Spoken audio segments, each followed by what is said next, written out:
Greetings! I hope everyone survived the first week of class and developed a better understanding of some of the tools we use to track crime data. While it's not necessarily the most exciting part of law enforcement, it is important that we are able to recognize trends so that law enforcement professionals can develop a system for countering the effects of criminal activity.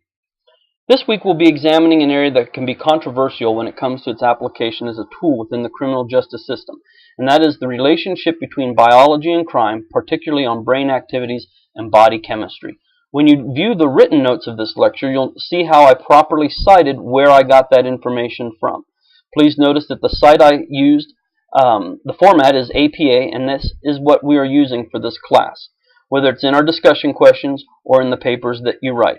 This is the type of stuff I want to see. When you develop a hypothesis or a thesis, you need to support it and then show me where you got your information from to support your hypothesis or thesis. For those of you who have studied philosophy and the concept of free will, Professor Lebet's hypothesis in this week's reading should prove interesting.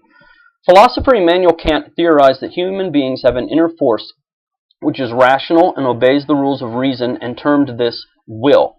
Arthur Schopenhauer disagreed with Kant, and he felt that one's will was a violent force operating through us, creating desires and passions and provoking us to act.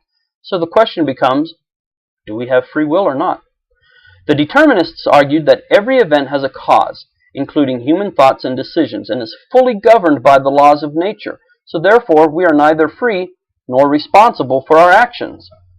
Based on Lebet's research and theory, if the brain carries out its work before one becomes consciously aware of a thought, as most neuroscientists now accept as true, it would appear that the brain enables the mind. This idea underlines the neuroscience of determinism. This week you will be examining Professor Lebet's research about the brain and human activity and how it may affect the criminal justice system when it comes to prosecuting people for the crimes they commit. Your weekly assignment will consist of writing a 250 to 500 word paper stating and defending your opinion regarding free will versus predeterminism and their implications on the criminal justice system. You must, of course, use the APA style format and include an abstract and references. This assignment will be due Sunday by 10 p.m.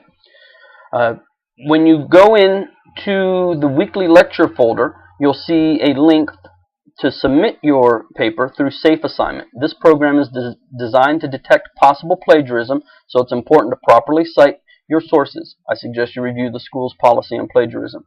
If you have any questions on anything, please get in touch with me, and I'm looking forward to seeing what your thoughts are on this argument. Good luck!